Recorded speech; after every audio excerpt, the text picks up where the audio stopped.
So my guest today is Razak Abudi, a volunteer with the Ghana Red Cross, who serves as youth president for the Ghana Red Cross and also as president of a group representing young Red Cross volunteers on the west coast of Africa.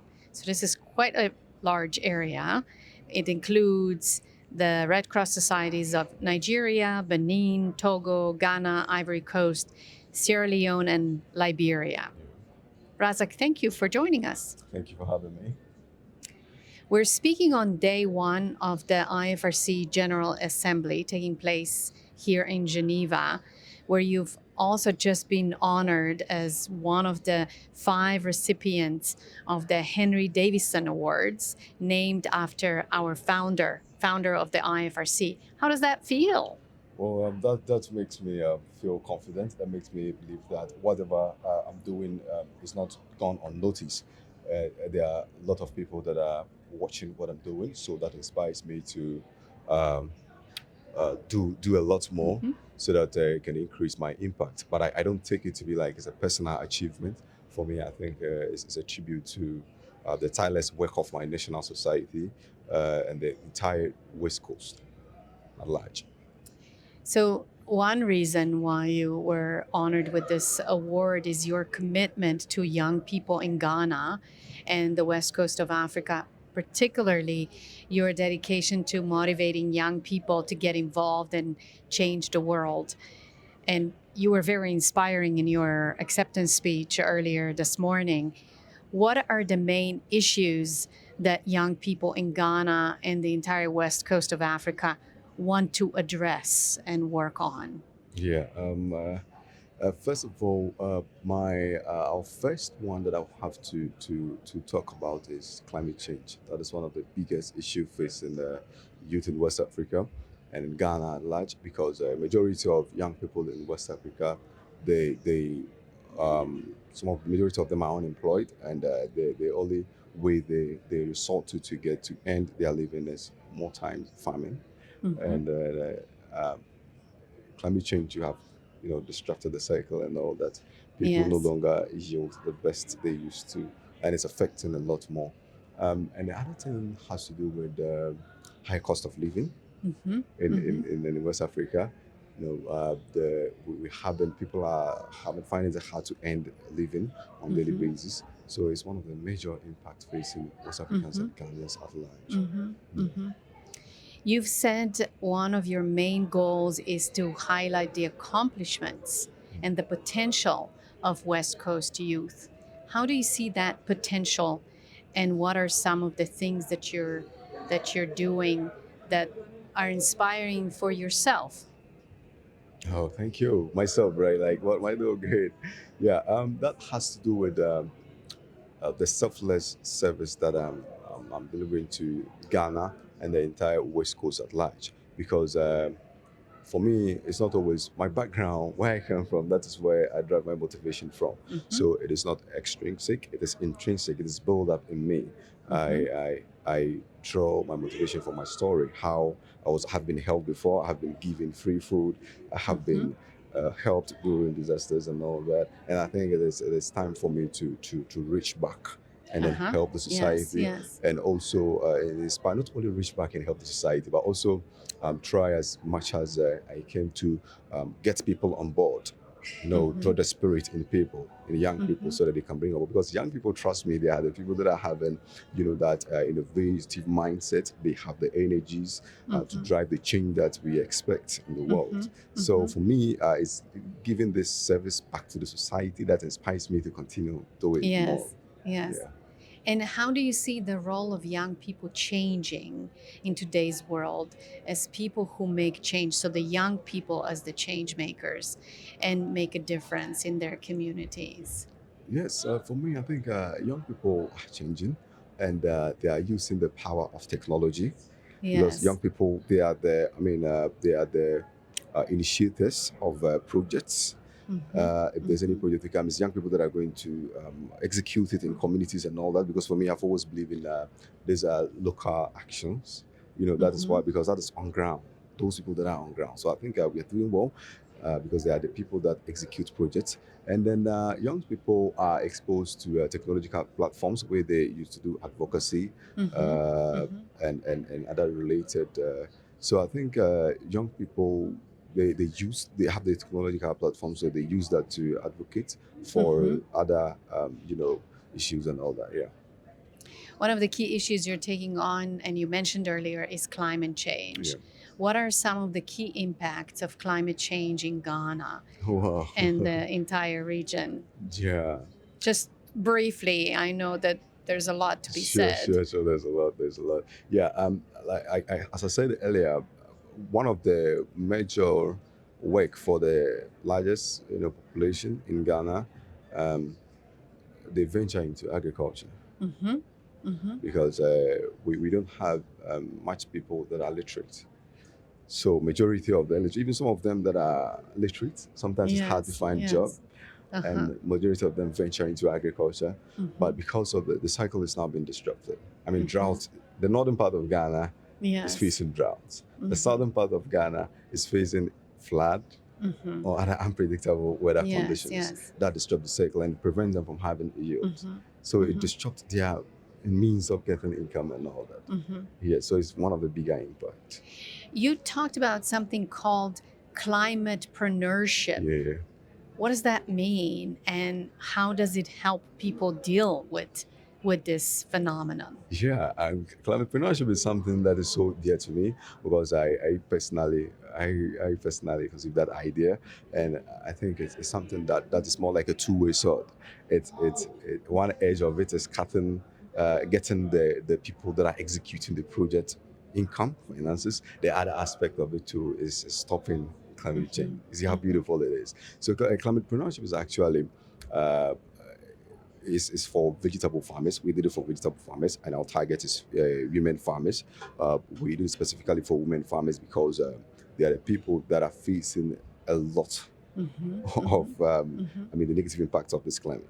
So it is for these young farmers to venture into vegetables farming, and then they will farm this vegetable and then plant trees along these vegetables because we have drought, especially in the northern part of Ghana. Yes. So you can't plant a tree, and some part of it, like the Boko areas, it's like desert. Yeah. We have to plant trees. So this climate-preneurship, they farm vegetables and they plant the trees along with them, and they keep watering them. So the motivation here for the initiators or the implementers or the volunteers that are handling it is that as they are getting money from it, they are motivated to keep getting money from it whilst they are watering the plants to grow. So at the end of the day, when the plants grow and they are past pest and bad weather, the farmer will rotate to a different fresh land, plant again, while these ones are beyond pests and animals and weather. Okay. Yeah. So You are someone, I'm told, who's known for having a lot of energy and being involved in many different initiatives. Yeah. One of them is a climate adaptation project that involved a machine using solar power to pick and sort ground nuts, which are a big part of the diet in Western Africa. Tell us about ground nuts and then how your project could help people impacted by climate change. Yes. Let me first of all start with the groundnut itself. Groundnut is one of the biggest diets in Western Africa, Ghana to be specific, because you can actually eat it raw. You can use it to cook too as well. Okay. You get it. So it's one of the. But the funny part, or should I say the most interesting thing, is that a majority of people that farm groundnut in the northern part of Ghana are women. Because the men sometimes, they also farm, but majority of them are just women. Yes. And farming groundnut is very, very difficult. It involves a lot of energy, that's one, time. And more times, you could even see students being pulled out of school to come and help their mothers in groundnut farming. So we thought it was wise to came up with an idea that we can use to curb all these problems, helping the women farmers to stopping school dropout, Yes, yes. and then three, climate change. Yes. Because in the northern part of Ghana, inorganic fertilizer has flooded the system, Mm-hmm. and inorganic fertilizer pose a lot of dangers to the land. Mm-hmm. We're talking about a land that is facing droughts and unpredictable weather conditions. And then this chemical that they use in manufacturing this inorganic fertilizer poses a threat. So this climate-friendly idea, you have you get your energy from the sun. We have solar panels that are going to trap the energy, and this energy is absorbed, and they are being used to work on the machine. The machine will be uprooting the ground from the ground, preventing the Okay. women from uprooting it, because the women will have to be going around uprooting one by one. Mm-hmm. But this machine will be going as it is moving. It is uprooting the Mhm. ground, and then also it's plucking them. Now, the interesting thing is that the waste part of the ground, okay, the leaves and the other branches Mhm. will be grind together and be used as fertilizer, organic fertilizer. Oh, okay. So they don't have to be buying Yes. inorganic Yes. So fertilizer. you use because- the whole Sure. plant. Yeah. So you grew up in northwestern Ghana, Yeah. in a community near the town of Bulinga. What Yeah. was life like there, and how did you get involved in the Red Cross? Yeah, and growing up in Bulenga has been interesting. My father, a peasant farmer. My dad too. Sorry, my mom too was a trader, a petty trader, kind of. Mhm. But when they got married, my mom had to stop trading and then Uh-huh. moved to my dad in Bulenga. Uh-huh. So they gave birth to all of us. And unfortunately, things didn't go as planned. But growing up in Bulenga has really been a tough experience. But I'm taking it as an advantage, because we farm. The Mhm. farmers in Bulenga don't use the modern technologies to farm. We use the hoe. Uh-huh. So you have to bend and be harrowing. Yes. Okay. And that really taught me resilience. Mm-hmm. Mm-hmm. As young as 5, 6, 7, you start using the hoe without wearing a Yes. shirt, or wearing a fan in the Scottish sun. Mhm. Harrowing. Even Mhm. when you are tired, but you have to. They always measure a portion of land where you have to finish before you go. It's not a Mhm. punishment. Yes. So it teaches me resilience. Even in tough Mhm. times, still you have to finish, because I Mhm. measure my tasks before I work. Mhm. So it's Mhm. really beautiful growing up in Bulenga. But I did not spend my youthful Mhm. days in Bulenga, because I have to move to the town Mhm. so that I could. My mom really wanted us to be educated, Okay. so she supported the idea of me moving. So I moved to Yes. town Yes. to pursue education, and that is Mhm. where my junior high school teacher, Mhm. he saw Mr. Jeremiah, he saw the potential in me. It's like Mhm. brought me in. That's why initially I said I have been helped, I've been given free food. So he brought me just like a child, and he was the branch manager of Red Cross, I see. Okay. and then he was also a teacher in the basic school. Yes. So very young, I joined Red Cross as a day. How old were you? I was like 7 to 5 thereabout, because basic school days. Okay. I joined Red Cross. I was like a kid, and I was under him like a child. Just follow him around, Mhm. and it was me. Mhm. And because of the experience I have in the village, it gives me the Mhm. motivation to always work hard. Mhm. Because Yes. I don't have uncles, and who in Africa. I mean, so you don't have Mhm. that rich uncle that will be like, "This is mine." Mhm. So it's your hard work and your impact that is going to introduce you. Mhm. As a volunteer and youth leader, Yeah. you're also working with different cultures Yeah. and languages. How many languages do you speak, and how often do you get to use them? Yeah, I understand locally, Chi, Mm-hmm. Dagbani, Dagati, and then Frafra, 4 languages. Mm-hmm. And those are the major languages that are spoken in Ghana. And I get to use them when I'm in that area Uh-huh. to work, because Uh-huh. people feel safe, people feel belong, they feel safe to share with you, they feel belong when you're, with them. You should be like them. Yeah, you're speaking their language, Speaking their literally. language, Yes. so they Yes. feel safe to talk to you, to Mhm. converse with you, and all that. So when I'm around there, I speak that language. Mhm. When I'm with them, I speak language. In fact, Okay, that is yeah. diversified. Like that is the aspect that I really love about myself, and it has been helping a lot too. I'm also told that one of your earliest job was in radio, Yeah, where you fell in love with the art of storytelling. yeah, Why is storytelling so interesting or important to you? yeah. I would say, imagine someone very young from a village. You don't have people around you. Mm-hmm. I mean, what can you do? Sometimes it's hard. I mean, you have someone, but the person also have family. Mm-hmm. Sometimes it's hard to get things done. Mm-hmm. You need to be someone who can, I mean, tell stories, like tell stories so that you can look nice. It has been helpful. I mean, people tell stories, and then I mean, it's part of something that makes people feel human, like, and feel related to what you are doing. So storytelling has been impactful, and that is the more reason why I joined the radio station, to enhance my communication and to use the Mm-hmm. power of storytelling to improve the Mm-hmm. community which I belong to.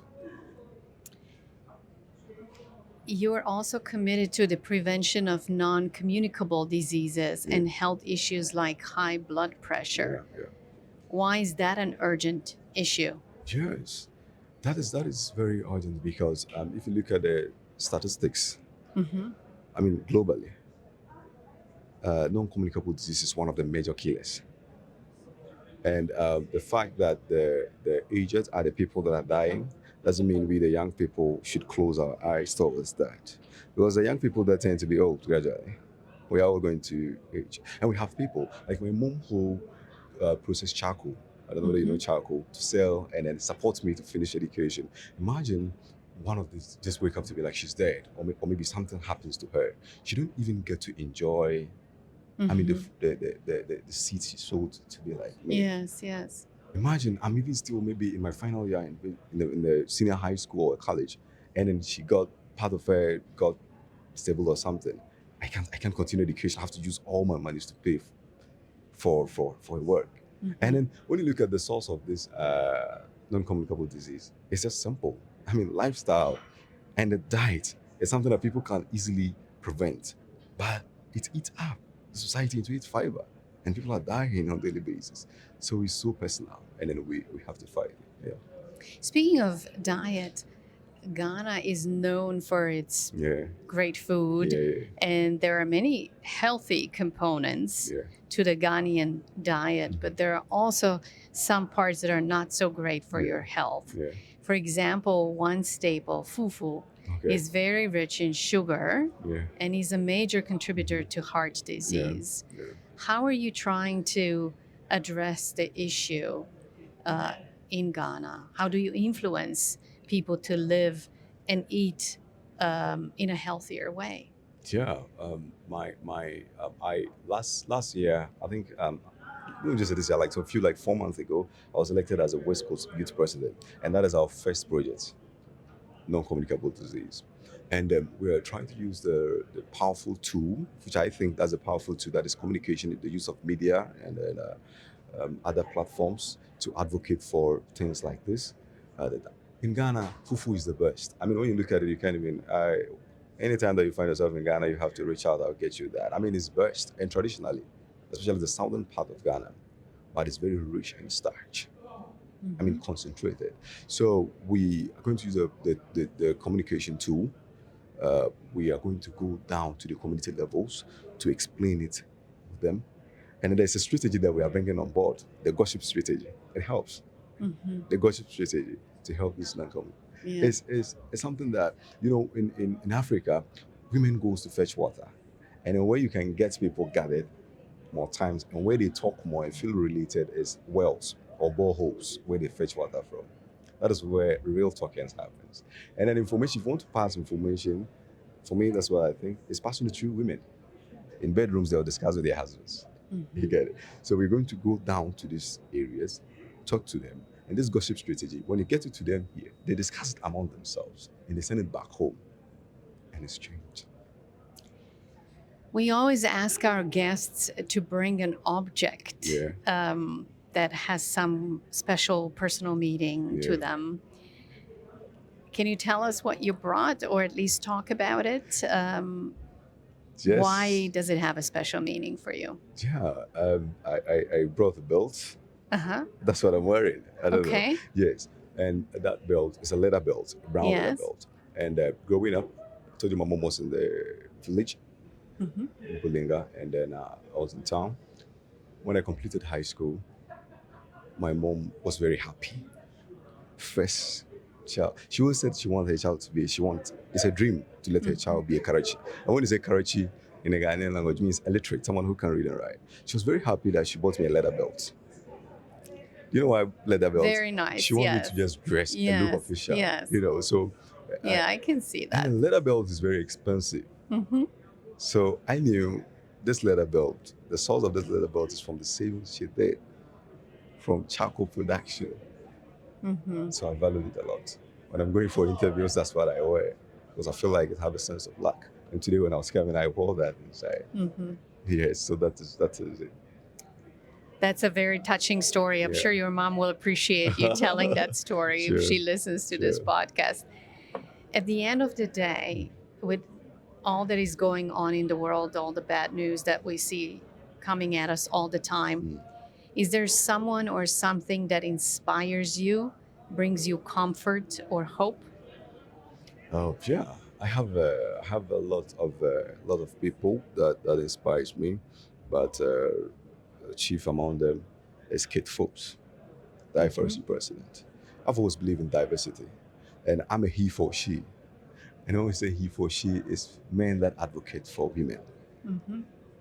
Because of my mom, how resilient she was. So when I see women trying to change the narrative, bring in different aspects of, leadership styles that never existed, people that give platform for people to shine, I got motivated by their work and all that. Thank you for that. That's a very nice thought. The name of the podcast is People in the Red Vest. What does the red vest mean to you? Yeah, for me, I think red vest is, should I say redemption? Or should I say it's hope? In times of crisis, in terms of disasters, it's hope. Thank you, Razak, for sharing your thoughts and insights with us and for allowing us to get to know you a little better. And congratulations again for your Henry Davison Award. Thank you very much.